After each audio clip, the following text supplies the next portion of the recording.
Hi, everyone. Welcome. Thank you so much for joining Powder River Basin Resource Council's webinar series, Reclaiming and Growing Wyoming's Future. This is our third of 4 webinars, and the topic today is Securitization, a finance tool for energy transition. My name's Monica Leininger. I work for Powder River Basin Resource Council, and I'll be helping out with the tech today and making sure everything goes smoothly. The goal for this webinar series is really to start a deeper ongoing conversation about Wyoming's economy, as well as provide education, tools, and resources for a planned transition. Powder River Basin Resource Council is a grassroots agricultural conservation organization based in Wyoming. Its members are concerned citizens committed to the conservation of our unique resources, including the promotion of responsible energy development. If you want to learn more about us, you can check out our website at powderriverbasin.org. We have 2 speakers today. Each of them will speak, and then we'll begin the question and answer session. Our moderator today is Dr. Elizabeth Stanton. Thank you so much for being here today. Dr. Elizabeth Stanton is the founder and director of the Applied Economics Clinic. Her articles have been published in Ecological Economics, Renewable Climate Change, Environmental and Resource Economics, Environmental Science and Technology, and other journals. She has also published several books. She is also the co-author of Environment for the People and the co-editor of Reclaiming Nature, Worldwide Strategies for Building Natural Assets. She earned her PhD in economics at the University of Massachusetts Amherst and has taught economics at Tufts University, the University of Massachusetts Amherst, and the College of New Rochelle, among others. Thank you so much for being here, Dr. Stanton, and I will turn the floor over to you now. Thank you so much, Monica. So thanks everyone for joining us for this discussion. So let's start with introductions. Our first speaker today is going to be Uday Varadaharan, and he is the principal in the electricity practice at Rocky Mountain Institute and a pre-court energy scholar at the Sustainable Finance Initiative at Stanford University. His work there focuses on how to use cutting-edge data and financial policy and regulatory analysis to help drive a just transition to clean energy. Prior to moving to RMI and SFI, Uday was a principal at CPI Energy Finance, managing their San Francisco team.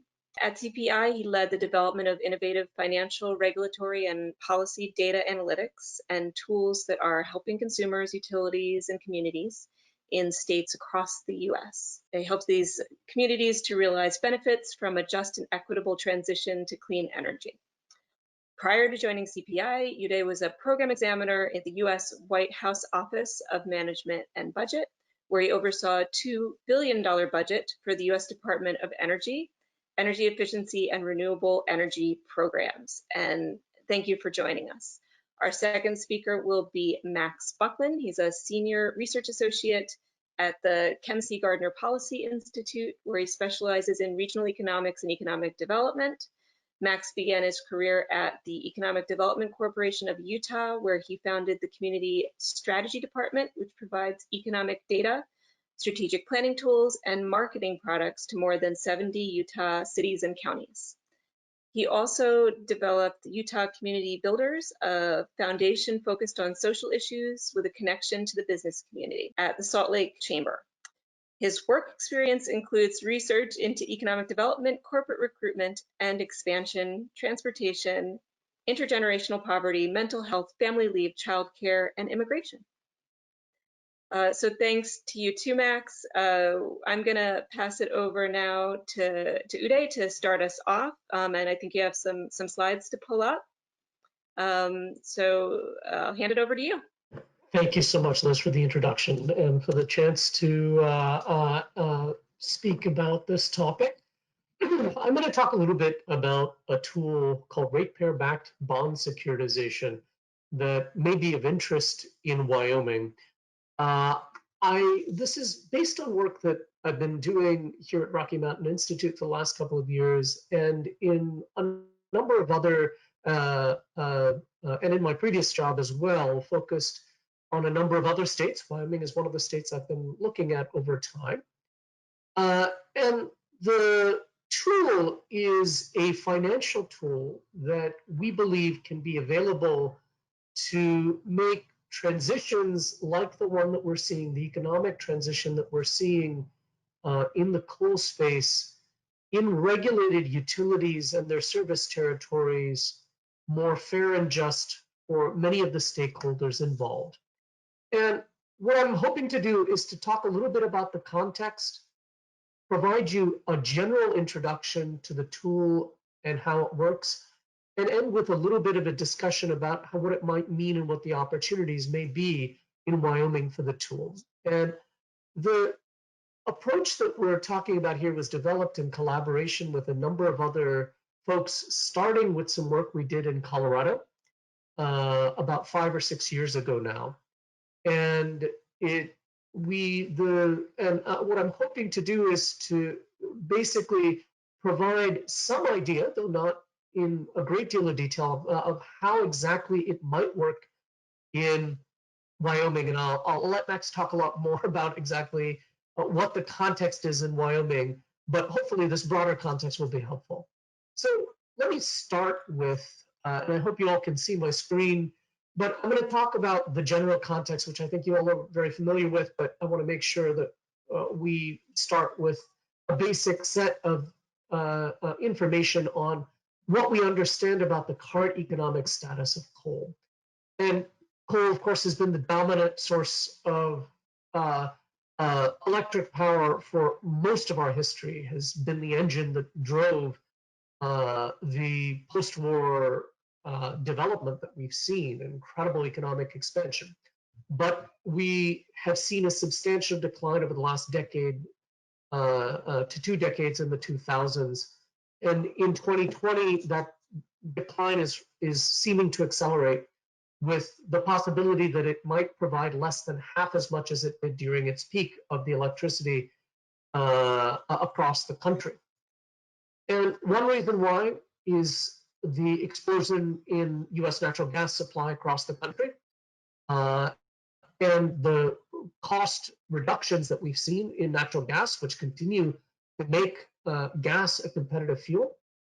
But another is renewable cost declines. And in particular, I'm going to point to significant declines with the tax benefits available from the federal government today in the cost of wind that we're seeing, particularly in the interior of the country. And what we're seeing right now is total wind prices for newly built wind resources over the last few years dropped to below $20 a megawatt hour, similar to the price of coal alone. And as a result, what we're seeing is that utilities are now finding it cheaper to buy energy from new renewable plants relative to continuing to burn coal, even in their existing plants. And this is a transition that really has only become economic, again, with the tax benefits that are provided by the federal government in the last few years. However, and this is the main thrust of the work that we've been doing, this potential economic transition, which holds the possibility of reducing costs for customers in many places across the country, is not actually working for everyone by any means. One critical issue is that communities that host plants, as well as communities that are involved in providing the fuel, can see significant economic harm if those plants are retired well below expected retirement dates, or well before expected retirement dates. I've put up here some numbers reported to FERC on the number of direct employees and the annual income that communities in Pacific coal plants alone are getting from the jobs at these plants. These are very well-paying jobs with reasonably significant impacts on those local economies. But the one thing I want to draw you to is that, at least as far as the plant workers' salaries are concerned, in terms of its impact on cost of energy, it is usually on the order of less than 10% of the cost of energy that's paid by consumers. And that's an important point that we'll get back to over time. But the harm that's done is disproportional to the cost that's borne by customers for paying the wages of the folks who work at these plants. And these are not just the direct economic impacts, which I've outlined above, but also fiscal impacts, which I haven't discussed here, property tax impacts, and indirect impacts on labor, payrolls, and overall economic activity. Again, I'm not going to talk as much about this as Max, but the point here is that this is a significant economic driver in the community, and that the types of transitions that we're seeing across the country can have a meaningful impact. However, it's more than that. At the end of the day, part of the problem that we're seeing with how a transition like this actually plays out in much of the country has to do not just with, capitalism at work, but the way in which traditional utility financing ends up distributing the costs among different stakeholders. And with traditional utility financing in a rate-regulated context, which is what we have in the state of Wyoming largely and across much of the West and much of the interior of the country, regulated utilities that own these assets, it is often the case that coal customers, those who are currently paying for coal power, and the communities that host the plant are often left bearing most of the near-term costs and risks of an economic transition like this. That is, when an old plant shuts down, and if that old plant is owned by a regulated utility, what often happens is the following. Now, you've got the graphic on the left here, which shows the old plant costs to customers. And usually that comes in two pieces. One is the cost of the fuel and the operations and maintenance expenses. That's usually passed through to customers. A second bit is what's also recovered in rates by regulated utilities, which is the old plant capital cost.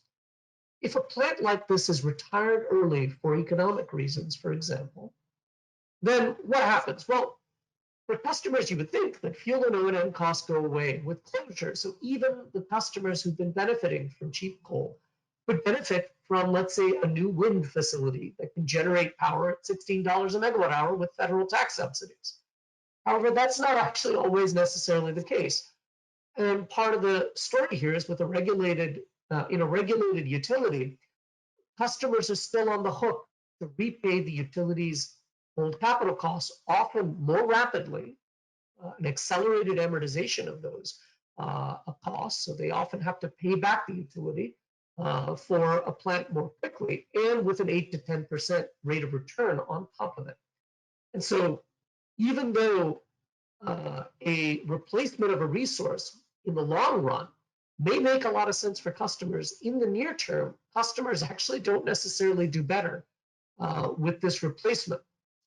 And at the same time, it's precisely those communities that I was just talking about which end up seeing significant reductions in revenue. So what is securitization? It's a financing tool that can mitigate both of those problems and reduce the burden on those currently paying for coal power, as well as the communities that host the coal plants, by basically bringing forward some of the benefits of lower cost power in the future back to today to help those who are currently would be negatively impacted by a transition like this if it's moving forward. And that's a financing mechanism. It's basically saying, well, we've got some future benefits from a transition like this, and let's see if we can use some portion of those future savings to make this transition less painful and less abrupt on the communities that are currently paying for coal power and those that host the plants. And at the same time, how does this do so in a way that actually still works for the utility? So you're not really in a situation where you are necessarily taking this out of the utility's hide, so you won't get as much resistance from the utility, but you're able to make the utility's investors whole. So you're not cheating anyone out of anything, but rather using some creative financing to make this work out. So how would this work? Well, first of all, at the end of the day, the reason why both the customers will often be harmed in the near term by a transition to clean energy is that they still have to pay for the old plant, largely pay the utility back for its capital cost. So the basic idea behind securitization is, well, if you're paying for a plant that's no longer going to be in operation and paying those old capital costs back, there's no reason to pay an 8 to 10% return on those costs, or to pay it back as rapidly as a utility is able to generally get that recovery back. And what you do is instead use bond financing. Go out and get cheap bond financing. Right now, interest rates are extraordinarily low. To be able to refinance that obligation to repay the utility with lower cost debt. Now, when you do that, you're able to continue to pay off debt or those old plant capital costs on the original time frame in which that plant would have operated. And you're able to refinance it. So you're able to take that 8 to 10% return, which is a return on equity and debt for utility, and replace it with a 3 to 4% return on a bond. Not only that, that creates some savings for customers in the near term from that transition. As a result, if you are willing to also increase the size of that bond, you can also finance transition assistance by essentially weighing against the benefits that coal customers get against the potential compensation that coal communities could get. And thereby, depending on how much of the savings from this refinancing one chooses to apply towards customers versus towards communities, you're able to generate transition assistance by increasing the size of that bond. Now, this bond is able to give utilities their capital back.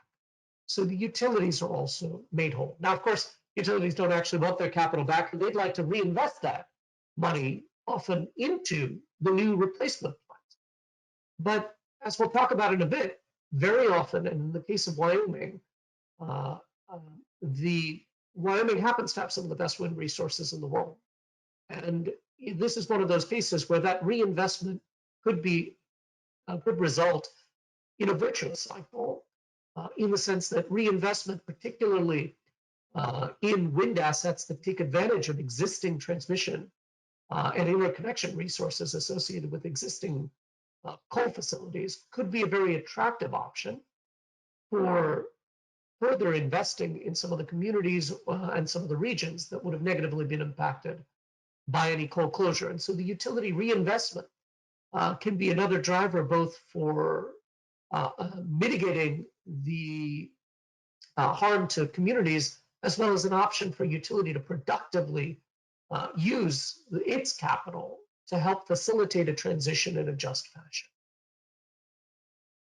So how does this work? And what is securitization in the first place? And how can you get financing to do this and make this refinancing work? Well, what securitization is basically customers in a state with a regulated utility choosing to raise bond financing directly with a surcharge to be repaid from a surcharge on their bills. Because customers are doing this directly, in some ways it's cutting the utility out of the picture, directly going to Wall Street to get financing. And because this can be done with state legislation that provides Wall Street some certainty that it can get repaid, customers can get a very low cost of capital on that bond. And they can, just like they would refinance a home, essentially repay the utility, no longer having to pay its 8 to 10% cost of capital with this very cheap capital And further, if they want, increase the size of that bond to provide transition assistance. So how does this work exactly? If there is legislation in place that allows a commission to do this, a commission can create a surcharge on customer bills that is non-bypassable, that is sized to pay off a bond. Those proceeds from the surcharge are owned by a special bond company. The bond company issues the bond to private investors that purchase it, institutional investors, pension funds, and insurance companies. And the bond interest and principal is paid off by the bill surcharge. Well, now the customers, when the bond company issues the bond, it gets the proceeds from the bonds. Those proceeds are now available for customers to do what they wish to. Now, usually what they're allowed to do with it is restricted by the authorizing legislation that allows for the use of the tool. But one of the things that they can do is to provide the utility cost recovery on any outstanding costs to make this a transition less burdensome on customers today. But more importantly, it can also be, again, depending on the legislative statute in place, used to provide transition assistance to communities that have been negatively impacted. And finally, utility, well, it's just gotten a bunch of capital back on an asset that it is likely going to be transitioning, and now it can reinvest the return capital in clean energy or otherwise replace its earnings. So what is a picture of how this works? So I've got a graph here that kind of shows in a little bit more detail how this can work. So business is on, as usual, is on the left-hand side. You have a plant that's currently operating. It's paying for the salaries of its workers, and customers are paying for it in their bills. An investor gets a return of capital through depreciation in rates, as well as profits through return on the capital that's invested. If a regulator issues what's called a financing order to allow the use of securitization, on the right-hand side, you see something called a special purpose vehicle. That's the bond company that's been set up by the order. That bond company owns the proceeds from a future surcharge that's been levied on customers. That surcharge is sold to bond investors in return for bond proceeds. And the bond proceeds are then used to provide transition assistance and return of capital to the investor.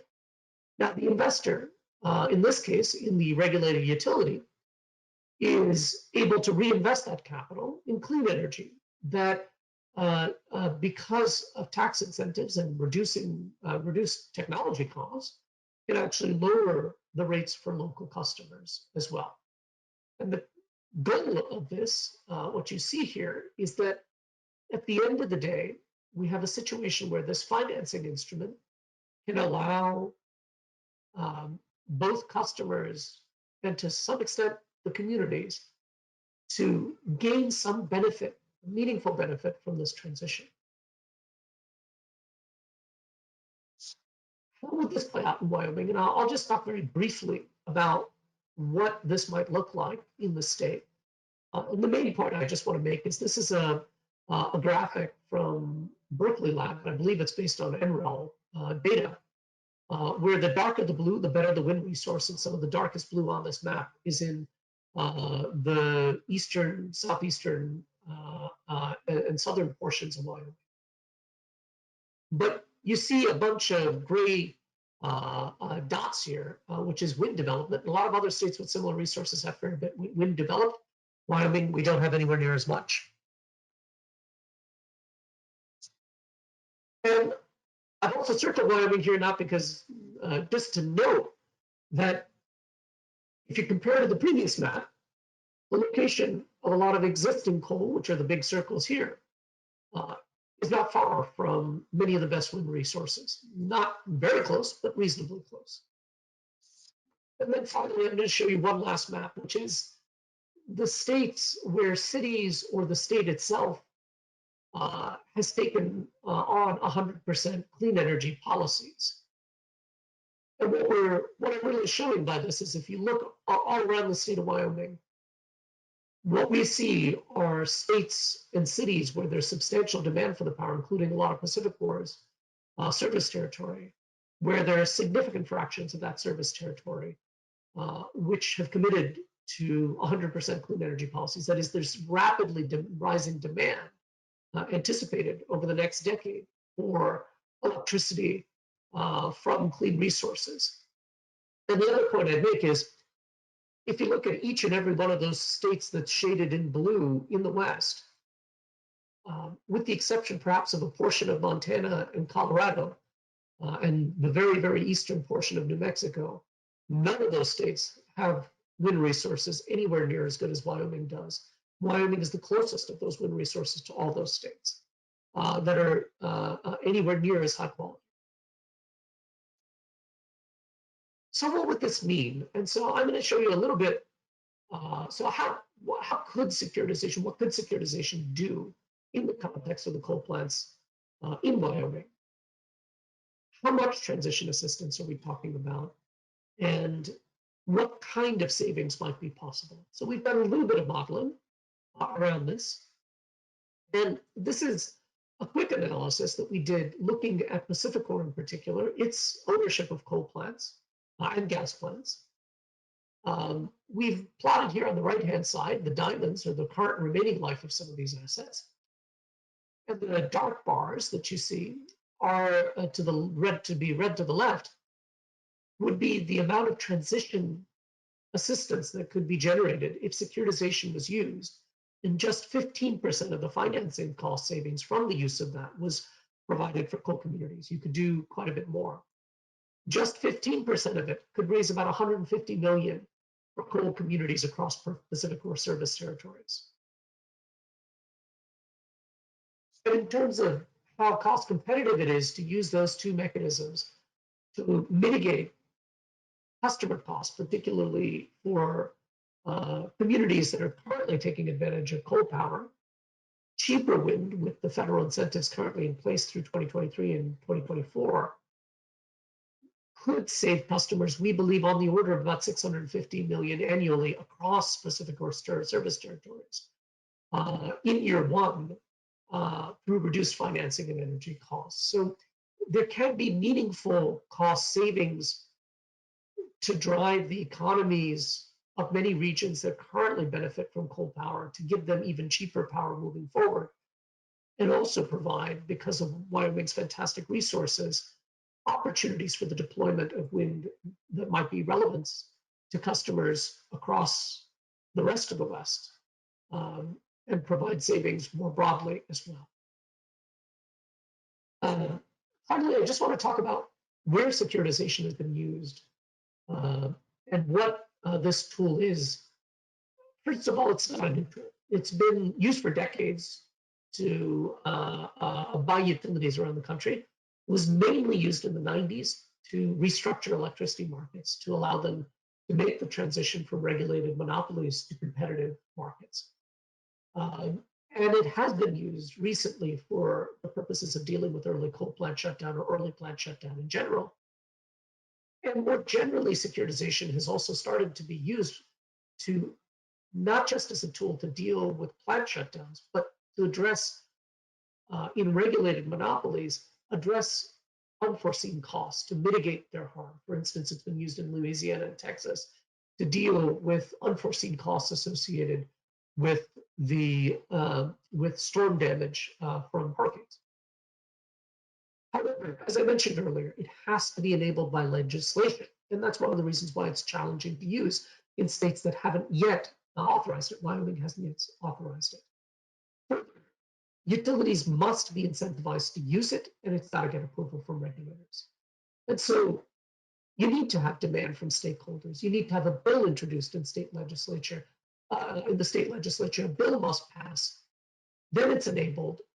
The utility needs to request to use it. That's got to be approved by the regulator. And then the bonds issued and Wall Street interested and engaged. So this is not something that can be pushed on anyone. It really needs to only be something that can move forward if stakeholders, all stakeholders, are in agreement that it works for them.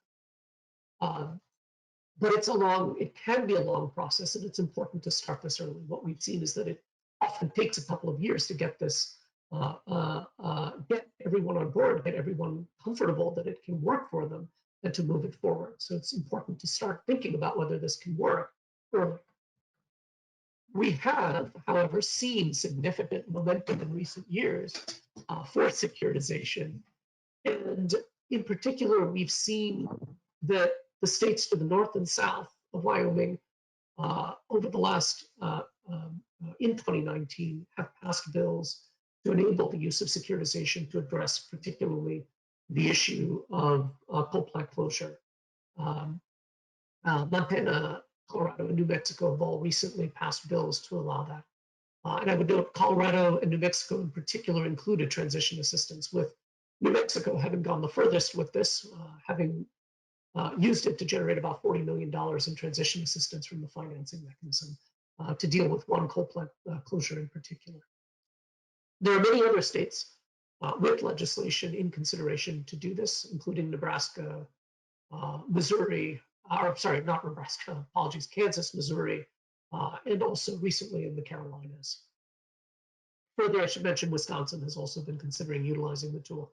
And there is a bill that has been introduced, I believe, also in Minnesota.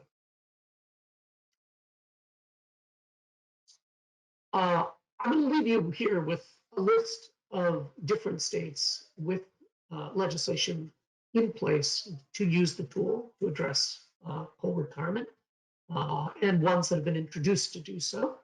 And I'm happy to go into further detail about exactly how securitization works, but I think this is enough for now, and I'm happy to take questions. I'll hand it over to Max. Maybe I'll just stop sharing my screen, and hopefully Max can start sharing his. Well, first of all, I want to say thank you to everybody for having me, and thank you for being here. We're very lucky to have heard from Uday, who is the expert on securitization, and I know that I learned quite a bit from his presentation, and I'm grateful to be on the other side of this. So I'm here to talk to you today about the Utah Coal Country Strike Team. As Dr. Stanton said, my name is Max Buckland. I'm from the Gardner Policy Institute at the University of Utah, and we've been working with the Utah Coal Country Strike Team for about 2 years now. It started in 2018, and I'm going to be sharing some lessons we've learned from this, and some of the effort that we put into this, and talking about some of the reason that we started this strike team and how it came about. So this is what we're going to be talking about today. This is the heart of Utah's coal country. It's Carbon County and Emery County. They're highlighted there in red. We have other coal communities in the state that are also looking at things. So Uinta Basin specifically, and they've got some great economic diversity and a great economic development strategy there. So we decided to focus our effort on these two counties. Carbon and Emery County combined have about 30,000 people, and I'll get into some more of those demographics in a bit. But the reason behind this was really an opportunity that came up to compete for some policy money that came through the American Dreams Challenge, and it's a policy competition where groups can go and present some ideas for interventions and receive grant money or loans or different tools that this foundation offers, and apply those in different contexts to see if we can help with the middle class. So that's really what the point of this competition is, to help raise middle class incomes by 10%.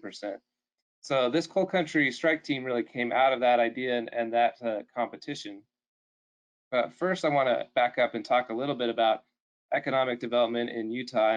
And as we started to look at these two counties, so Carbon and Emery County, they both have coal-fired power plants that are looking at closing within the next 10 years or so. So this transition was really going to be an important part of helping these communities with their economic diversity and their economic stability. And this was really an effort, a combined effort to find partners to go in, because the basic idea behind this coal country strike team is that this transition from a coal economy to other economies, or this greater economic diversity, really belongs to all of us, because as Uday mentioned, this was really a benefit to the rest of us to have this coal-fired power plants and the coal and the mining that has really propelled our economic development in this country, and particularly in Utah. So we felt a responsibility to go in, and that this transition belonged to all of us who have felt that benefit. So in Utah, the economic development really runs through two organizations. There's the Governor's Office of Economic Development and their partner, which is the Economic Development Corporation of Utah. So the Governor's Office of Economic Development administers all of the economic development programs in the state. The majority of the funding for economic development or tax incentives comes through the GOED office here. They have a partnership with the Economic Development Corporation of Utah, which started about 32 years ago from the Salt Lake Chamber. So initially, this was set up as a way to be a liaison to businesses that were looking at Utah for a possible expansion of their operations. So whether that was a local company that was expanding or whether that was a company from out of state that was looking in and needed information about workforce or operations costs or real estate, this organization was really set up to be their liaison. So they have a contract with the Governor's Office of Economic Development to go out and do corporate recruitment and expansion. And really, they're the two organizations that you need to know in terms of economic development in the state. And so we've started to find a way to partner with them. And I started my career at the Economic Development Corporation of Utah. And as Dr. Stanton mentioned, I set up something called the Community Strategy Department. And what that department was really meant to do was to go into communities and help them understand what their competitive advantages were, what some of their disadvantages may be, and how they can create an economic development strategy that includes corporate recruitment to bring in opportunities to their community to grow their economy and have jobs and increase their wages. So that's kind of the foundation for the economic development world in Utah. And over the last 15 years or so, the emphasis has been on big projects that bring in lots of jobs with high wages through the state incentive program. So it's called the Economic Development Tax Increment Financing Program, and it's worked for about 15 years in targeted industry clusters that the state has set up. So this is a news article that came out 3 days ago in the Deseret News that talks about the state tax incentive program, and it's logging a record year. So each year it grows and grows, and the emphasis has really been on attracting these big projects, especially along what we call the Wasatch Front. So Utah is it's a very concentrated state. The population is concentrated in 4 counties: Weber, Davis, Salt Lake, and Utah. Those counties constitute what we call the Wasatch Front. About 2.8 million of the 3.2 million or so folks that live in Utah live in those 4 counties. It's a very urbanized state. We're seeing that population growth remain fairly stable there. And what we're starting to see, and this is kind of a very colorful chart, but what we're starting to see is that those population centers are starting to move south. So Salt Lake County has been the population, the jobs, the economic center for Utah for many, many years. That's where the capital is located. Utah County has traditionally been a population center. It is now turning into a job center. So the southern part of Salt Lake County and the northern part of Utah County are really where the tech industry in Utah has grown.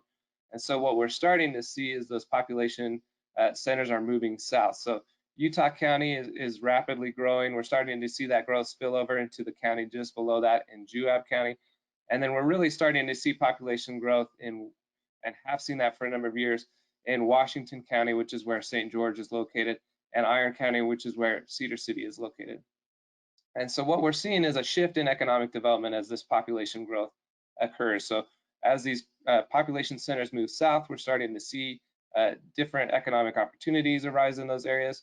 You can see Carbon and Emery County there. Carbon has seen just below 1% population growth, and Emery County has actually seen a negative population growth. So what we're starting to see is that there are job centers and there are economic centers that are happening in rural Utah, and we're starting to see these companies cluster to those spots. So in terms of helping these 2 counties with economic diversity, we really have to start addressing those trends and helping them understand the greater context around what is happening in the state so that they can start to create an economic development strategy for greater economic diversity. In response to that, we've seen these regional economic development efforts arise. So St. George Area Economic Development is a response to that population growth that has happened there. They've traditionally had an older population. They're seeing a lot more younger families move in that require more economic opportunities. So they consolidated their different cities and the county into one economic development effort to start to address some of those things.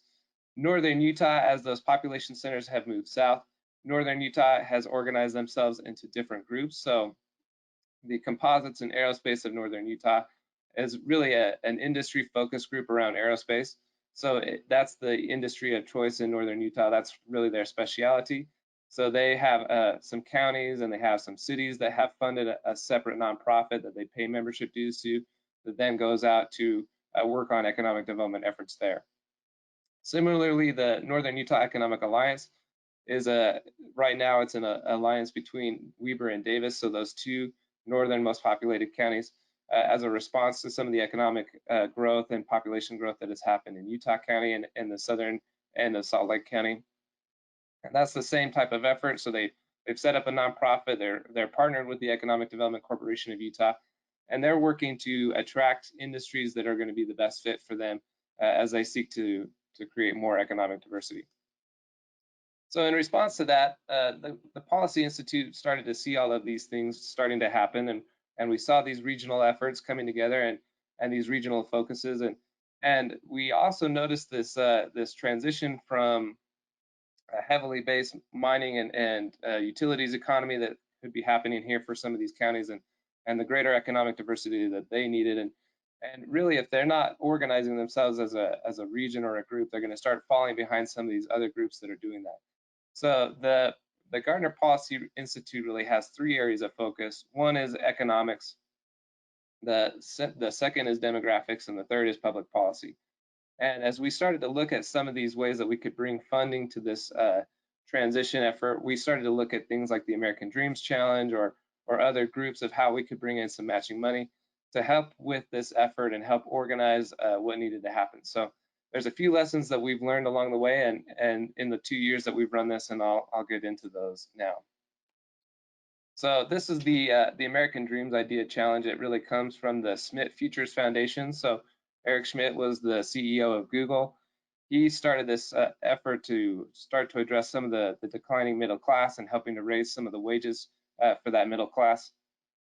We went through 3 rounds with this this competition. So we started out, there are about 10 groups that get to present ideas, and they can receive a certain amount of money at that effort.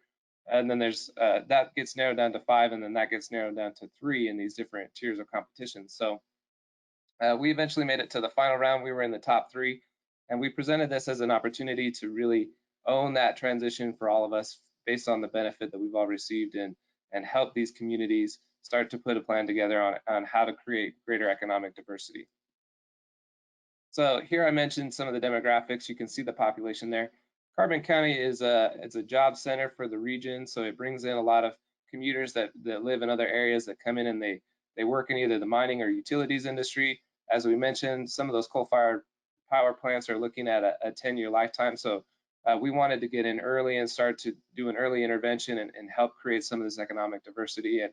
And as we started looking at the overall trends for some of the employment numbers, we started to realize that the benefits of our economic development strategy were not reaching all corners of Utah. So you can see here that since the recession in 2008, the coal country has just not recovered from that. They're down 21% in the jobs from that 2008 to 2018. Well, the rest of the state has gone up 21%. So obviously some of the things that we're doing as a state are working, but they're not necessarily reaching this area of the state. And we felt like we needed to bring a strike team together of experts that could come in and do some interventions to help address some of these numbers. So this is something that Uday mentioned, the coal production has declined over the last 20 or so years. So we're looking at a 47% decline. We have seen a few jobs come back this last year. So about 50 new coal jobs entered the community in 2019, but the overall trend is a very steep decline. So this is something that we need to start addressing now, and we need to start pulling people in that have expertise from different areas so that we can do that, because it's a lot more complicated than some people think. This was one of our first meetings as the strike team. So we brought folks out to, this is Emery County, and we got in a big room and we started to brainstorm ideas and we started to talk about challenges. And that was one of the first lessons that we really learned, was that this has to be a locally driven and led process. So we can come in and look at all the data that we want, but there's a really important context that goes with that. and the context can sometimes be more complicated than we originally thought. So having these big group meetings was a really important step for us in bringing people to the table, bringing in different stakeholders to talk about the challenges and the benefits and the opportunities. And out of this, we really learned that we needed to honor the benefits of the coal and utilities industries and what they have done for these communities. And it really is tied to the identity and community of the and the sense of community in these cities and counties. And it's a really important aspect for us to honor and talk about the positives of those things. And you start to talk about different wages, and the wages in the mining industry are, on average, can be $90,000 a year, and in manufacturing, which is another primary staple industry in rural Utah, those are about $52,000 to $54,000 a year. So there's a drastic difference there in the wage, and that is something that makes a big difference for these people in this community, and we needed to honor that. And so having these open dialogues was really important to building relationships of trust and understanding what we were trying to do, and to get everybody unified and moving in the same direction. So that was an important step for us.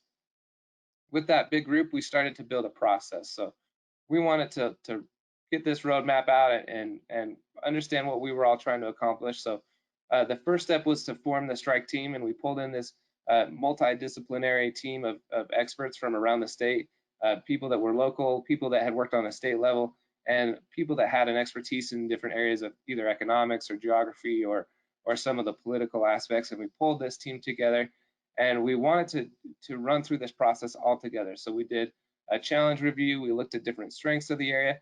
We talked about some of their public policies and some things that we could do to change or tweak those, and how do we measure success. So we started looking at some of those course corrections, and with this goal of raising the incomes for 10,000 households by 10%. Unfortunately, due to the pandemic, I don't think we're going to be able to do that by the end of 2020, but the goal still remains even beyond that 2020 deadline. We started to look at different assets of the community and realize that this was a community that's only 2 hours away from the primary population centers in Salt Lake and Utah County. It has great internet access and exceptional broadband. It's really set in a beautiful natural environment there. It's an iconic mining town with great character, and there's a public university. So there's Utah State University Eastern is located here. And so we could look at all these different assets and start to form a strategy around that. And there were 4 prongs to the strategy that we decided on, and one of these initiatives by itself would probably not be able to make this transition happen, but these 4 together we believe will be really effective. So the first is what we call Silicon Slopes East. Silicon Slopes is our tech community in Utah, and we wanted to start to create more job opportunities in rural Utah.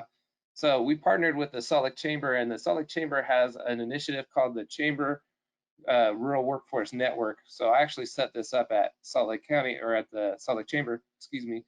And it's a partnership with our state's Department of Workforce Services and a partnership with the Economic Development Corporation of Utah to identify jobs in rural counties that can be done through a remote access. So whether that's computer access or from a working hub or from a home, there's an effort out there, and this started in 2019, to identify these remote work opportunities for rural Utahns, and trying to push some of those companies that are along those Wasatch Front counties to look at rural communities as a place where they can land jobs. So this was a partnership to create greater economic opportunity in those areas and take advantage of that broadband and internet access in those communities. This Red Rock Gateway is a focus on tourism and things that we can do to increase tourism infrastructure and some marketing efforts there, and address that as an opportunity to create some greater economic diversity. Hearth and Home is really about addressing the affordable housing in the states, or in these communities. So there's actually a housing crunch in some of these communities, and they need new housing stock, and some of it needs to be updated. So this was an effort to bring in some funding for that. We're working with some different groups to create a housing fund that will operate in a similar way to other state programs that provide some down payment assistance or some rental assistance to get some of these folks into a home and to increase the market for the housing there. This last piece, custom incentives, is a really important piece that we're working on right now.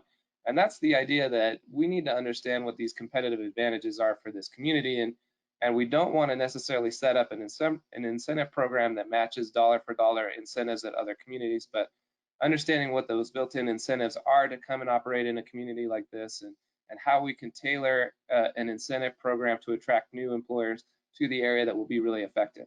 So right now they have some incentive programs in play that are not being readily used by employers in the area, so we're looking at how we can help them make some changes there. So these 4 initiatives together, it's much more complicated than some people would think looking at this. So that's why we needed this multidisciplinary team, and we needed to bring in all these people that had different experiences so that we could put this strategy together and keep it in an organized fashion. So I talked about some of this already, so we don't have to spend much time here, but the Silicon Slopes East was a really important part of this. So we wanted to increase some educational opportunities as well. So each of the school districts in the area got $25,000 from this pool of money that came in from the American Dreams Challenge and some of the matching funds that were available through some legislative grants that we got from the state. So there were some changes that we made there with some of the educational opportunities in high schools and junior highs as far as providing the computers and the curriculum there that would help with some of that training there. We also gave about $200,000 in scholarship money to Utah State University Eastern to create some certificate programs and provide scholarships for people that wanted to go back to school and look at different opportunities in those programs. We also have been working with Silicon Slopes to come in, so they just came in last week, and we're doing a tour of the community, and we're looking at some of the different educational opportunities and how they could partner and things that those employers on the Wasatch Front can provide to these communities and these students in this community to learn about tech opportunities and to learn about different employment opportunities that can be there. And we're also trying to build on the strengths of this community in their economics in the past with the mining industry and bringing in some of the things that are tech related and mining related in those industries and finding opportunities there as well. So trying to meet that need and provide some educational opportunities to increase those employment opportunities. In terms of tourism, we're trying to bring in some extra tourism infrastructure. So we're working with some different wayfinding opportunities. We've got some Main Street grants that we're working with to increase the beauty of the facades downtown and deal with some of the empty buildings that we have on these main streets and creating a really welcoming community where it's a destination for both tourists and people who want to come and find employment there.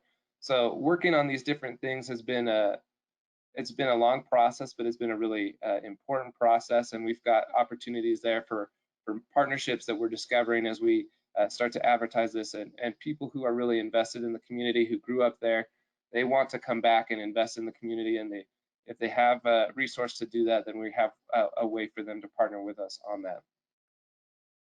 So this Hearth and Home, we've really looked at securing some state investment. We've also working with some private partners to bring in some capital to do these types of programs for down payments or rental assistance. We're working with some real estate developers to look at the area and understand some of the challenges to providing housing down there and what those challenges may be and ways that we can address those things. So this is a long-term project, but it's something that will be very important to increasing this community's attractiveness to companies and employees. And this custom incentive process I've already talked about, but we're bringing in some partners with them. So we're bringing in partners on the private side and partners on the public side. We're working with different state resources with the goal of creating a custom incentive process that really works for them. One of the problems that we're facing is because Utah is so urbanized and because the state tax incentive process is really set up to bring in these big projects, what we see is a lack of competitiveness from rural communities. And so we look at those big numbers, and there were 15,000 jobs and things like that. One of those projects went to this area in the last year, and it brought about 250 jobs. It was a huge win for the community, but when you look at the amount of those jobs that go to rural communities as opposed to going to urban communities, it's a little bit of a struggle.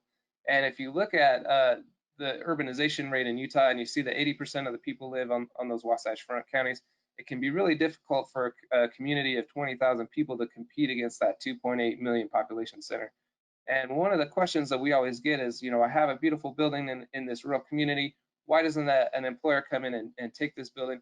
And one of the answers to that is that there are 10 really beautiful buildings that are closer to the airport huge population center. And so what we're trying to do with this community is help them understand that broader context, that you're not competing for these employers in a bubble. What you're doing is you're competing against these other markets, whether those be in the state or in another state. So understanding that context is really important to creating an effective economic development strategy that is built on your unique competitive advantages. And this custom incentive process is helping us identify what those advantages are and create a system and a procedure for those custom incentives that will be really effective in building that strategy and bringing that to completion. So some of the lessons that we've learned here is that organization is really, really essential. So we mentioned that it had to be locally led. We're contracted with the local association of governments there. They run many of these programs and administer the board. So we're very grateful to them, and it's been a really helpful process understanding some of the context and the story behind some of the data that we're seeing on our end from our academic approach. And we've really used well-crafted memorandums of understanding. Sorry, that's kind of a mouthful. But these MOUs are really important to understanding who is doing what their role is, what their capacity is, and outlining those in a document so that everything is really nice and tight, especially where there's funding involved from private and public sectors. You have to have those really specific rules in place on how those funds are handled and what those funds are going to be used for. One of the things that we've learned is that as we started this effort, everybody has a different idea about what needs to be done and what needs to happen. And that could be from the local community, that could be from different organizations at the state level. There's all these groups that want to come in. And unless you have that really organized and well-crafted memorandum, it's really hard to keep everybody moving in the same direction. So organization is really essential. The second lesson I've mentioned, but the honor the role of the mining and energy sectors and what they play in the local economy and the benefits that they have brought to these communities. And it really is important to respect the town character and identity and to listen to some of these things and build those relationships of trust. And one of the things that I first heard when I got involved with this is that we don't need someone from Salt Lake coming in and telling us how to run our community. And that's really true. I'm not here to tell these communities how to do this. I'm here to be a resource and an advisor for them and to help with some of the data and making that available to them so that they can make their decisions. The last is that context is really important and can be complicated. So we look at this in three different ways. So there's a geography context in terms of where these counties are located and what opportunities that presents for them. There's a political component in terms of trying to keep everybody involved and interested in moving in the same direction and dealing with different interests that people have from different organizations. And then there's the economic side. So there's layers to this that can happen. There's a national layer. So it may turn out that you have an ability to recruit a specific type of company, but that company in the national economy is just not expanding right now. So there's important things to know about what's happening at the national level. There are important things to know about what is happening at the state level. So whether that's Wyoming or Utah, and how competitive that state is in the national economy. And then there's a really important regional level as well. So one of the things that we're trying to do is connect these two counties into other economic development professionals in the region who have built an economy and didn't have that benefit of having built an economy on the mining or utilities infrastructure. So if they're looking at manufacturing, we can connect them to other economic developers who have experience recruiting manufacturing companies or building local manufacturing companies in a similar situation. So one of those things that we're trying to do is connect them to the broader economy in Utah and really help them understand that they're not alone in this process, that there's help here and that there are people here who have done this and are doing this and that can lend their expertise to this. And it really is important to recognize that can be complicated and to bring in the expertise of different folks from around the state to address this as part of a team effort. So I'm happy to answer any questions. I just want to say thank you again for allowing me to come and talk about this. It's a really important initiative. I think it's something that belongs to all of us as we help these communities with their economic diversity. And it's something that we can do, but it may take us longer than we sometimes plan on, but that doesn't make it any less worth doing. So thank you for the time this morning and happy to answer any questions that come my way.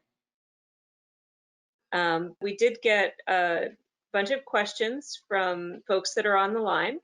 And I'm going to start passing those along. I'll start by thanking you both for some great presentations that really helped get into these ideas and explain them to a broad audience. We'll start with a question that was sent in for Uday. Here it is. Can securitization be used by rural electric cooperatives that aren't rate regulated, like Tri-State or Basin Electric? So in principle, yes, but it depends on the legislation that's used to authorize it.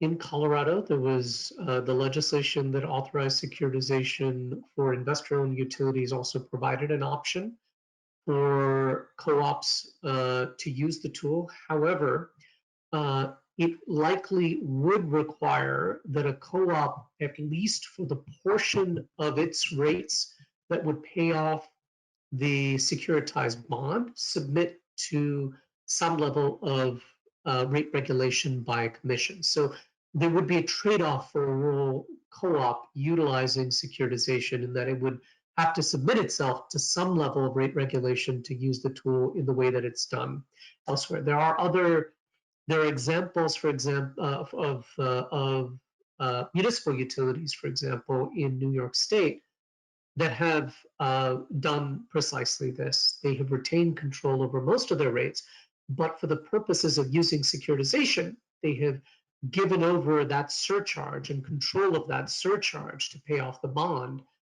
to a commission. So yes, but with that caveat. Okay. Max, do you want to add anything to that?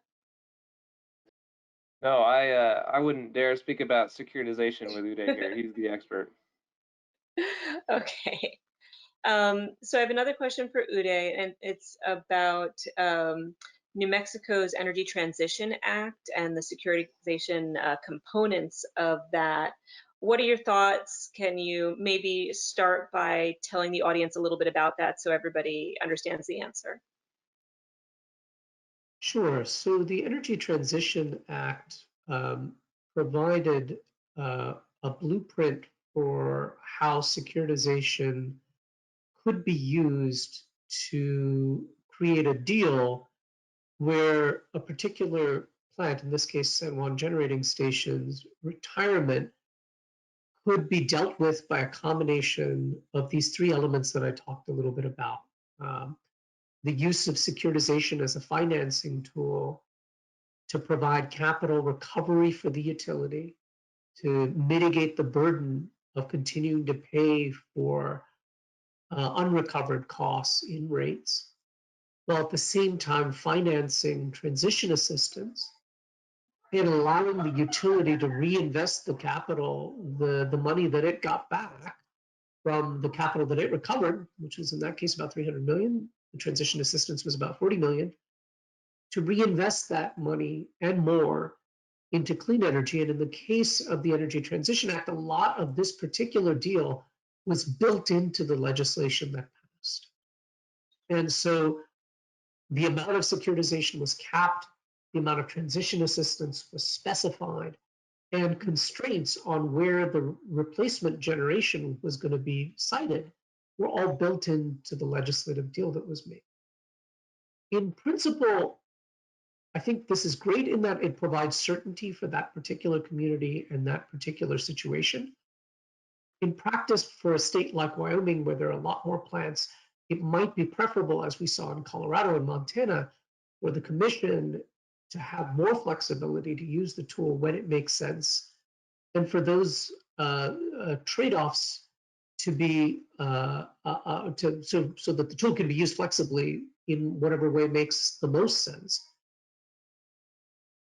But the one thing I really appreciated and I think was important in the deal in New Mexico, and I think it was in general for that particular plant, I think it was reasonably well crafted, and we're starting to see the benefits of that of all of those components be realized with especially as we've started to see the replacement resources cited in the communities that were negatively impacted show up with very low costs and very, very attractive and large deployments of clean energy resources enabled, I think it's potentially showing up as a really interesting test case for a win-win. But in a state as large as Wyoming, I think there are opportunities for a more flexible approach that can allow for perhaps a different calculus in terms of how much you want in transition assistance for these communities, and maybe more flexibility in making the deal work for those communities. I point to kind of some of the ideas that Max was talking about in Utah, having more flexibility to figure out what the right transition pathway is for each community is important. And I think the financing is important, but so is also some thinking maybe perhaps this time around kind of building on what Max was saying, making sure that when we look at communities and the sort of transition opportunities and options they have, to look more broadly than just to look at, say, clean energy, to look at all the different value that can be generated. There's a huge amount of infrastructure that was built and maintained that doesn't have to do with generating facilities. It can also be a way to bring in electricity from other regions and do some things with it. With a massive transformer, there are ways that you can utilize the existing infrastructure in ways that other communities don't have the luxury or ability to.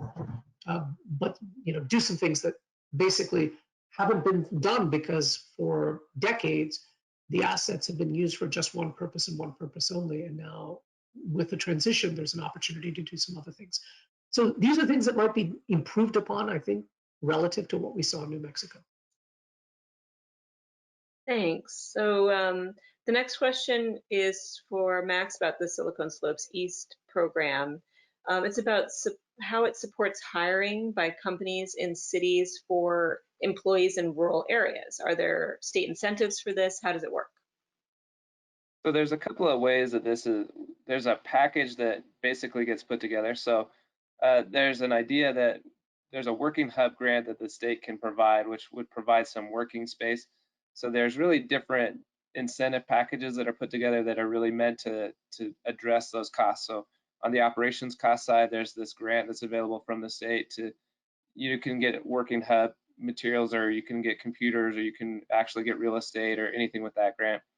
And then there's different opportunities at the local level where they're looking at opportunities to incent jobs that way, and that's part of the custom incentive piece that we're talking about. Is there a way for us to look specifically at that? And then there's a training program that the state has put together called the Rural Online Initiative that looks at different ways that we can provide some of these training dollars or grants to companies to come and do this. So there's different incentives that are being talked about. There's a package you can kind of put together with this, but the main idea is really that it's such a lower cost option already to put jobs in rural Utah that's a natural incentive enough to do it. Some of the other incentives are really tailored to taking some of the risk out of that equation and to addressing some of the larger, there's an initial cost to get infrastructure or equipment into those communities. And so that's what those grants are really geared towards. So that's an ongoing conversation we're having. And I think one of the silver linings of this pandemic is we've learned a lot about remote work and what we need to make that successful. And there are people that are actually staying in rural areas and working remotely at their jobs on the Wasatch Front. And so that's been a big learning curve for a lot of companies here.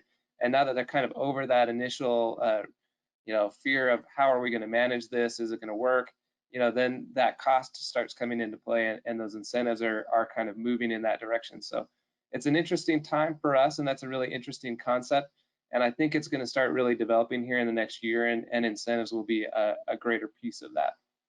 I am going to hop in real fast, so I'll share my webcam. Thank you guys so much. So the next question is also for Max. Does the state of Utah have legislation addressing transition assistance for coal communities? So I think we kind of covered that already with what Uday had said, but do you have anything to add there about Utah in particular with its legislation? We had a bill that was proposed that didn't get passed that was specifically geared towards this. And there's some, we're coming into a gubernatorial race, and there's some things that are happening that kind of factored into why that got delayed. But part of this is there's a different approach happening to rural economic development in the state. And traditionally we've had, 8 to 10 programs that were pretty duplicative and had arisen out of one region lobbying for a specific type of program to help with economic development. That's all been wiped away in this past legislative session. Now what happens is each county is given a pool of money and they have to create an economic development council to spend that money. And that's really kind of the way that they've addressed it is they'll give a pool of money to, say, Carbon County and then talk about how to help with that economic diversity question. So there's a more general program in place that's meant to be really flexible, but it's not specifically geared towards this type of transition. Yeah, thank you. Well, I really like one of these questions I got in now, and I want to hear your thoughts on it. Okay. For Max, actually, is there political resistance to certain types of industries or economic development in Utah's coal country, and how are you addressing that challenge? The short answer is yes. There's always some kind of political resistance to different counties, and part of that, when I say honoring the role that the mining and utilities sectors have played in the economy, is that sometimes when we come in and we talk about only the negatives of those and we don't recognize the positives, that can increase the political resistance. And so one of the ways that we're trying to deal with that is to be a really good have really good listening ability and try to understand different approaches. And it's a tough diplomatic exercise, but I think it's one that's really necessary in not just the coal country, but in every different political entity around the state as they try and deal with economic development. So there is a lot of resistance just in terms of this is our character and who we've always been, and this is who we want to remain. And that's part of building off of those strengths is to say, yes, there are positives to this, and this does create competitive advantages in terms of economic development. How can we utilize that? And that helps get everybody moving in the same direction, because nobody can really argue against greater economic diversity and what that brings to a community. But when you start attacking different sectors of that, it can lead to some of that political resistance. So it's really been about building relationships of trust and being really good listening, having really good listening ability, and then trying to use those in a positive way and use those as a way to build advantages for those communities. Yeah, thank you. That was actually something we heard about a lot on our last webinar, was using the identity of the community to really promote its strengths. So this question is for both of you. Maybe we can start with Uday on this, and then Max, if you have any thoughts. So the question reads, I have a question about securitization. It sounds like a no-brainer as something that should be absolutely pursued, which makes me wonder if there's a downside or some cons that need to be considered, or is there some other reason that states like Wyoming haven't already pursued this? So securitization provides flexibility, and I think as an instrument on its own, it makes a lot of sense for any state with a regulated utility to pursue this as an option moving forward. For addressing the issues that we're talking about, there still are political challenges. As I mentioned, every stakeholder needs to really be on board for this to move forward. It takes a couple of years to get it moving. It isn't necessarily easy, and it's complicated. The financing isn't super straightforward. It does tell you that there is a way out of the mess, but there may be different approaches that you might want to take to get out of kind of the mess of having to have customers pay for both the existing asset and new assets when there is a transition, and to deal with transition assistance. There are other ways to get at the same outcome. And so, I think the way I would put this is that it is a solution. We think it's a solution that probably can work in every state, but I shouldn't and don't want to leave you with the idea that it is completely simple and can be done everywhere. The one complication that I think that is specific to Wyoming that's important here is particularly with PacifiCorp, because it's a multi-state utility. There are going to be challenges with using this across the entire service territory of the utility. And the way that different states may choose to do it in different ways. And that's going to be a bit of a barrier here. It is not the case, however, that Wyoming can't move on its own to do this, but it's going to be important to coordinate with other states in getting the maximum benefit out of the tool. And so that is an important complication to keep in mind with the tool in the state of Wyoming in particular. Anything to add, Mac? We've had this discussion in Utah as well, and this has come up from other parties about whether this would work in Utah and how would it work. And I think there's some hesitancy there still, just around how to address the transition, and it comes down to those wage numbers. I mean, there's really high wage numbers in utilities, and how do we make up for that, and what does it look like? And so there's some hesitancy there with different parties about buying into this strategy and what is it going to look like. So I think it's an amazing tool. I think that how you apply it in the context is really important, and I think that's the discussion that's going on in Utah. Yeah, thank you. I've been in a couple legislative meetings where securitization has been brought up, but it seems like there's a lot of confusion, including for myself. So there's a big learning curve, but I do think it's a good option for the state to explore.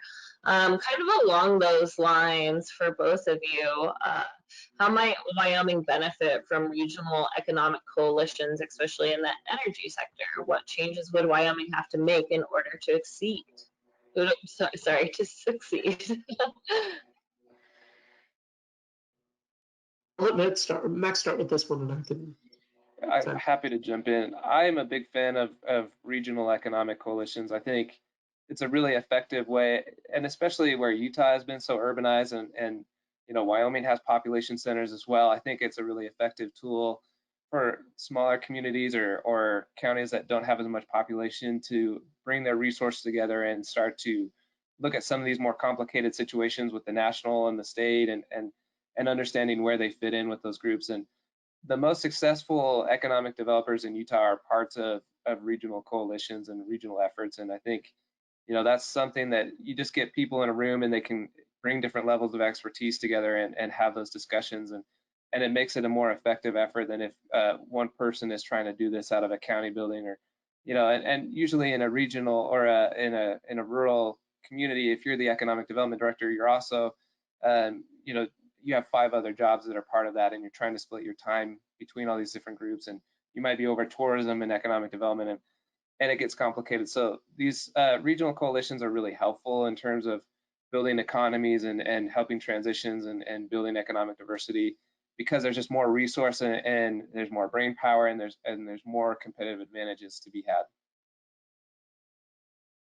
And the only thing I'll add is just, especially with a tool like securitization, especially across state lines, if there are resources coming in, coordinating those resources to maximize their benefit, I think is pretty critical. I think there's a lot of economies of scale from the experiences that you can share, as well as potentially I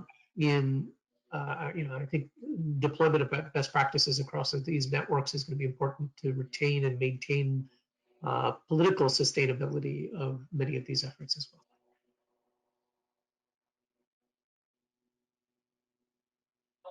Thank you so much. Okay. Just trying to find the next best question for you guys. Yeah, I guess I kind of have a question, if I can throw it in here, along the lines of coalitions and service territories when it comes down to securitization. So according to my knowledge of the multi-state protocol, if like a utility makes a decision, or a state makes a decision that impacts the utilities, and those policy decisions are isolated to that state if it impacts ratepayers. So that's something we've learned kind of from the bills that Wyoming have passed with carbon capture storage. So yeah, what would it look like if, the question here reads, you said securitization, the Pacific Corps has said securitization won't work unless there's legislation in all 6 states. I'm curious about generation costs that are shared among the 6-state region. So yeah, do you have any thoughts there? So securitization, I would disagree with the company that it can't work without it being passed in all six states. Securitization, by the nature of it, is a state level tool that is there to mitigate the risk and costs to ratepayers in state around any decision that a utility may make. It's a way and to address transition challenges within that state. So it certainly would work better if it were done across all six states. We'd much prefer it that way. There would be more resources that are available. It could be done in a coordinated fashion, but it doesn't have to. And in principle, depending on how the legislation is written, the goal that Wyoming ought to have with this is fundamentally around how can I protect my customers and how can I protect my communities with a financing tool. And that can be done regardless of what other states do.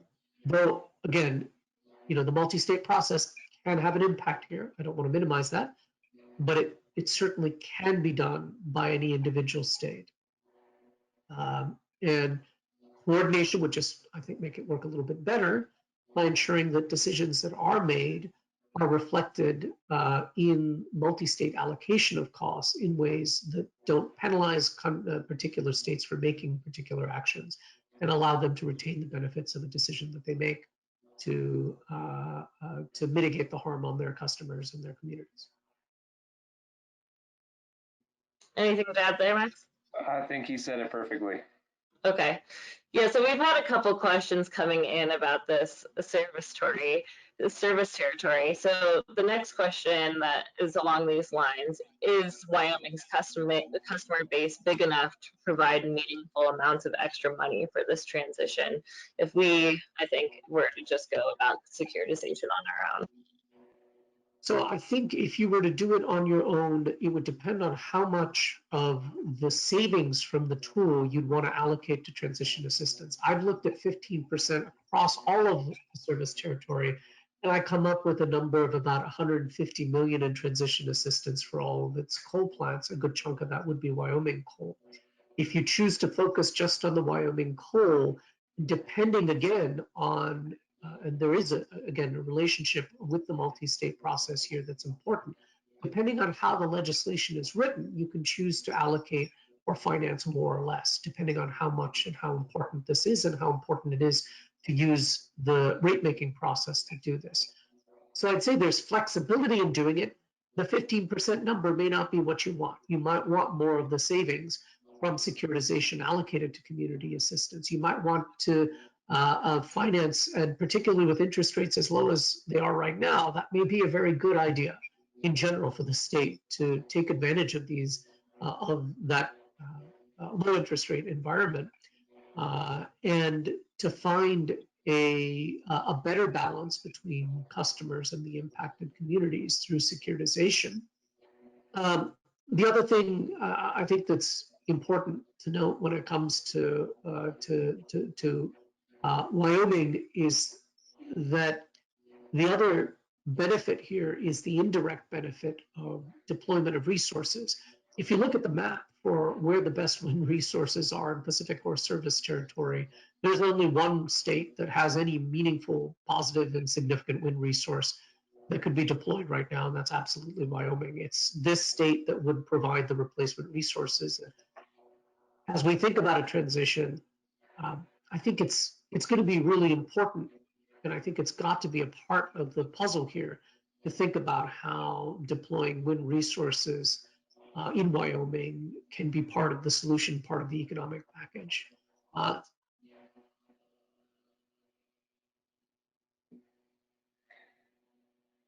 Great, thanks. Max, anything? I think he's got it.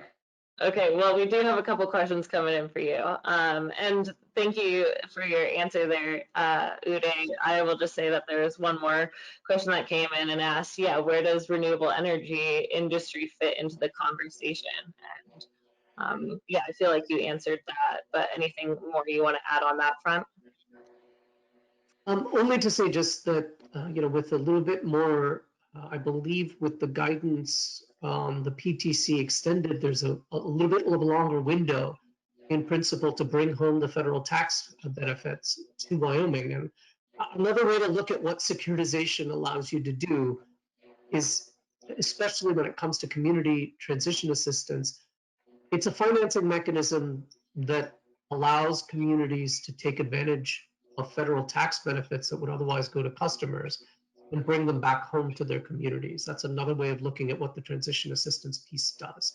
It's taking federal money that would be going probably to a good deal, possibly to out-of-state customers, and taking a bit more of that back and bringing it into the state when you deploy clean energy in place of existing assets. And so it's that's another, and when it's piled on top of investment in the clean energy, that combination can provide some powerful financing for driving economic revival relative to what we might be seeing right now. Awesome, thank you. Okay, Max, one coming your way. Do you think, or would it be possible to get Wyoming and Utah to work together on legislation that benefits both coal communities and transition? I think there's definitely a conversation to be had there. I think the more we can work together across political boundaries, the better it will be for everybody. And I think there's a lot of similarities here where it would be really beneficial. I think it would definitely be possible. You would just have to have the right approach to it and work kind of I think there's ways you could do it working with different organizations like ours, the Policy Institute, to try and make that happen. So I think there's definitely a possibility there. And personally, I would love to see it happen. I think that's a really important piece of this. I too would love to see that happen. Anything to add there, Uday? I think if it were possible to coordinate, I think it would result in a better outcome for both states. There are phenomenal. The only other, if we look across, again, Pacific Forest Service territories, the best renewable resources are perhaps fortuitously located in Utah and Wyoming. There is an enormous opportunity for both states to continue to be at the end of the day, the supplier of energy that is even more in demand because of the clean energy mandates that are in place across the western half and in cities across the West. So I do think that coordination can help unlock a lot of value for a lot of the communities that would otherwise be negatively impacted. I want to be mindful of Max's earlier point.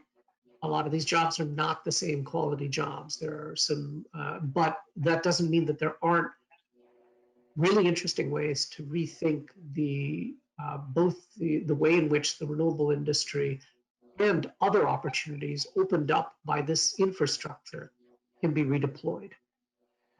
And I think that's best done with you can do that most easily with regional cooperation, if at all possible. It can be done. It just takes a lot of effort and it takes a lot of patience. Yeah, I agree. There's actually a couple of really cool pieces of legislation I think Utah has worked on that I'd be grateful to see something even attempted here in Wyoming, particularly with communities committing to a sustainable future and, as a way of transitioning away from stranded assets. Okay, longer one coming in here, another securitization question. Can securitization serve as a tool to help fund transmission and other infrastructure necessary to serve Wyoming wind to out-of-state customers as an additional amount on the bond, for instance, or does it seem to be limited to existing costs of the plant to be retired? That's a good question. Yeah, it depends on the legislation that you choose to pass. If you can certainly choose to use it to finance more than just recovery of costs and transition assistance. The challenge will be that if you choose to use it to do more than that, you may find quite a bit of resistance from PacifiCorp for doing that, because in principle, it would want to own those assets, finance it with its own equity, and do so with traditional cost of service regulations so that it can benefit from earning a return on the deployed capital put in for transmission investment, for example. However, that doesn't mean that it couldn't potentially be used to substitute for debt or reduce the amount of equity that's needed or otherwise provide some benefits that could allow deployment of that capital. It could also, for example, be used, to provide a low cost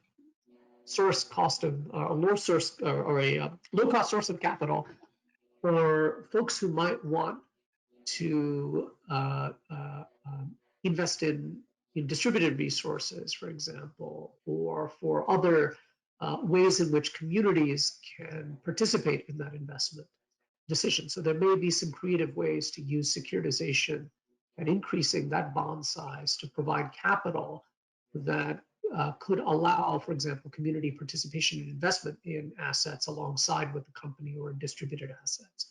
So those models may be interesting here. Max?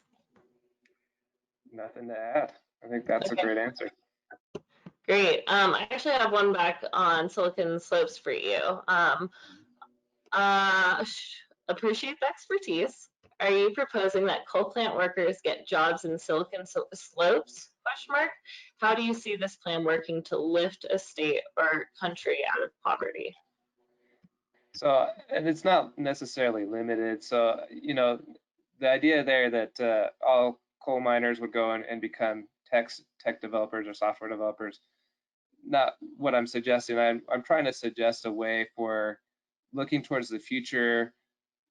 How can we diversify the economy? And this is one of those ways that we can do that. We're heavily invested in other industries coming into those communities as well. So whether that's transportation and warehousing or manufacturing or other more diverse industries coming in, that's a big part of it as well. The main idea that this is trying to address is that most of the rural communities in Utah have a problem where they export their young people. And so these young people go and they either go to college or they get jobs on more urban centers, and they don't come back to the rural community. And that is really killing the economic diversity of these different rural communities. So that's really meant to provide options for the up and coming generations so that they have the opportunity to stay there and house those jobs in the community. So it is part of a transition plan for a lot of these, if there are coal miners that are interested in doing something like that. And we're trying to find ways for where those two industries converge, the tech and manufacturing or tech and mining, where those converge and find opportunities there as well. But it really is just that Silicon Slopes East is a long-term play to keep those young people in the community and have them stay there and house those jobs in those communities. So it's not necessarily the only option. I think it's a good option for a lot of those, especially trying to replace those higher wages. Those tech jobs can do a good job of that. But what we're trying to do is find ways to bring in jobs for all levels of those. So whether those are young people or middle-aged people or older people, and just give them options for those transitions. So it was a really interesting. We have the Mayor Price is an amazing person, and he talks about one of his motivations for running was to try and bring in jobs for his people in case there was a sooner transition than they had expected. So he's really looking forward in the long term. How does he create opportunities for the people that work at his plant to get those jobs? So not the only option, but it is certainly one to keep those young people in those communities and help with that long-term goal of creating greater economic diversity. Thanks, Max. Anything to add there, Uday? Anything on the job front in general would be cool. So I think one other piece to mention here, particularly with the renewable deployment, is the scale of renewable deployment and battery deployment, for example, that would be needed in order to replace the enormous coal generation capacity in Wyoming would require not just sort of deployment and construction jobs, but likely a supply chain to be built out regionally or locally, particularly for the wind. It's not likely that you could deploy that much without building some level of local manufacturing capacity that's meaningful. The second thing I just note is that it is important to note that that the transmission infrastructure, even though it was designed to supply power, with a lot of the power that would be coming in, there is an opportunity to use that. If you're using a lot of the same transmission infrastructure with perhaps a bit more investment, could also drive deployment of demand side resources as well. And the thought here is, especially if paired with good broadband access, deployment of things like data centers for the right types of tasks could be really attractive. Compute resources. It may not just be about coding, but it's also about utilizing the brownfields to do big things that wouldn't otherwise be possible, and looking for energy intensive activities that could benefit from clean energy. If you're a hub for a whole lot of regional renewables, that's a vision for what a plant site could become. This suddenly becomes like a green manufacturing hub, for example. There are other values that you can get, I think, out of some of these sites that might be quite attractive and would be worth pursuing moving forward, that are more directly related to the infrastructure that's been built and that now needs to be repurposed. So I think a lot of these opportunities and options need upfront capital to realize, to basically assess feasibility and to start to attract the right kind of capital and expertise to exploit. That is where a lot of the work that Max is doing is really important. Reassessing, well, what is the value that you can get out of a community and out of those existing assets is quite critical. Yeah, awesome. Those are great answers. And Max, we actually have a quick follow-up to that first question. And I believe they're talking about the sort of strike force team. So who were the stakeholders in the room at that big meeting? And what is the role of community leaders? So there were different groups that we brought in. So a lot of those people were actually from our congressional delegation staff. So John Curtis was our representative for that area in the U.S. Congress. So his staff was there for part of that. And then there were also people from different statewide organizations. So I was there. That was back when I worked for the Salt Lake Chamber. So I was there as a chamber representative. And there were different groups that were in the room there, but there were county people there. There are city people there. There are the manager of the plant was there. The manager of the coal-fired plant was there. So there's all these different groups you have to bring in that are all kind of the community leaders, and some of them hold political office, and some of them are leaders in different capacities in the community. And it's really important to get in and talk about the vision for this, and what is the vision for the community going forward, and what are some of the challenges, and what are some of the obstacles, and it helps to kind of balance out some different perspectives there. So we can come in with our very academic approach and pull lots of economic data or lots of policy data and say, this is what we're seeing based on the numbers that we're looking at, comparing, Carbon County, for example, with other counties in the state, or Emory County, or whoever it may be. But until we get in that room and really hear from the community leaders that are dealing with those challenges on the ground, then we can start to put the full picture together. So setting the vision is a really important component of what does the future look like, and how do we get there, is an important role for these community leaders to come and play. And that's the role that they play on our strike team board, is they come in and they talk about what do they want to accomplish, and how do we need to get there, and then we figure out, based as the supporting organizations, how to do that. So the tagline for Gardner Policy is informed decisions, and that's really what we're trying to do, is provide information so people can make informed decisions.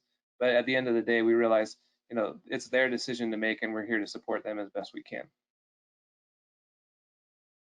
Awesome, thank you so much. And we actually got a great comment in from someone in Northwest Colorado talking about how coal plant employees and miners are very interested into transitioning to tech jobs, and that their skills and knowledge from mining are very transferable. So yeah, it seems like people very much agree there.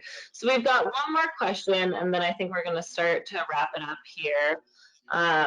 So COVID has given Wyoming the opportunity to receive millions of dollars in federal funds. How might the state spend this money in a way that helps the economy, the environment, and energy equity for the long run? That's to whoever wants to take it. Uday, why don't you take this one first and I'll follow up. So maybe I'll start by saying, I mean, in many ways, what the state might be able to do over time is to think of ways that it can take advantage of federal dollars that should be coming in both now and moving forward with the extension of some of the tax benefits and other such resources. I anticipate there will be more opportunities to do bigger things with these resources. And I think the opportunity right now is to start planning for what you would do with federal resources coming in to transition these facilities. And there could be ways that, for example, the federal government could play a role in facilitating tools like securitization or tools that provide resources specifically that could be deployed for transition. And I think it's the right time for a conversation like the one that Max is talking about that's happening in Utah. It's the right time to start planning for developing the infrastructure that you need and to start doing the thinking around, where, if I did have those resources, what would my community be most excited about when it comes to potentially transitioning to? It's a scary conversation, but it's better to start having rapidly. I remember, I grew up a good chunk of my life in Ohio, and we, when I was in high school, we saw the fall of the Berlin Wall, and what that meant to us was GE, which was the primary employer at the time, basically essentially closing up shop on all of its manufacturing of engines for military purposes and huge job losses. And while there was military base closure conversations happening in the rest of the country, the industrial base that supported GE building those engines really basically didn't get transitioned. And the state and most of those jobs just went away, and there was a decline for a period of about 20 years in Cincinnati until basically very recently, until tech started to kind of resurge in the city of Cincinnati and make up for some of those job losses. And I think there can be a better outcome taking advantage of the money and the resources that are available today as a result of COVID. COVID means that there are economic crises across the country, and it means that there are going to be resources, and there's a unique opportunity to take advantage of some of the resources that are coming here to avoid that outcome that was repeated across cities throughout the Midwest, where effectively the defense jobs died, and so did those communities, and so did those industrial bases, and instead we had nothing happening. In this case, especially with the wind and solar resources that you've got, I think there's a better opportunity in many ways than we had in the Midwest in the early 90s and late 80s. And so I think there's I feel like it's a great time to take advantage of these resources and do something that improves upon the outcome that we saw in a lot of the Midwest. And I would echo a lot of that. I think it's an important time. There's a lot of information that is out there that just needs to be organized and have someone come along and ask the right questions about it. So understanding that political and economic and geographic context is really important to understanding what your strategy should be and how to use those funds in a way that's going to maximize their potential. So I think there's an enormous amount of effort that needs to be put into just understanding where we are, what we're doing, how is this information that we have available useful to us, and then using that to build on things like infrastructure or make investments in your basic economics of, make investments in your inputs to have better outputs. So I think there's a lot we can do just in the meantime while we're trying to figure out where this is all headed and what we're all trying to do, especially post-COVID, where we can gather information now and be ready to make those decisions and use that resource to its maximum potential. Awesome. Thank you so much. Well, I just have to say I'm from Wyoming. Yeah, grew up in Casper, and toward the Dave Johnson power plant when I think I was in 3rd or 2nd grade. And it's been really hard to see the changes and the losses we're seeing through the state. And so conversations like this give me a lot of hope, and knowing that there's lessons learned from other communities and there's tools and resources out there to help us transition. Just really warms my heart. So thank you both so much for the work you have done and you continue to do. Do you want to leave any final thoughts here on the webinar to kind of close things out? Any final advice for Wyoming? I just say thank you, and I'm happy to be part of this, and please reach out. I'm always available, and I think Wyoming has a bright future ahead of it, and would love to learn more about it and be a part of it if I can. So thank you. And likewise, I'm going to echo what Max just said. Thank you so much again for taking the time, and mainly hope that some combination of all these tools and opportunities, I think, will end up working for Wyoming. I think I completely concur with Max. There's an enormous opportunity with Wyoming to transition in a way that transforms it from one of the sources of power that allowed for the development of the West to a bright future where it allows for the continued development of its own communities and the rest of the West as a center for the technologies that I think will power this next century in the same way in the previous century. Thank you. And I also want to thank our moderator, Dr. Liz Stanton, and all the work she has also done on this topic. With that, I just want to let people know that our next webinar on funding Wyoming's economic transition is scheduled for July 21st at 10 a.m. I hope people can join and continue the conversation. Here are the contact information for the speakers, and we will also share the recording to everyone once it's finished. So with that, let's get out of here. Have a great lunchtime, everyone, and I appreciate your time. Thank you. Thank you so much, Monica. Thank you, Max. Thanks, Liz. Thanks, everyone.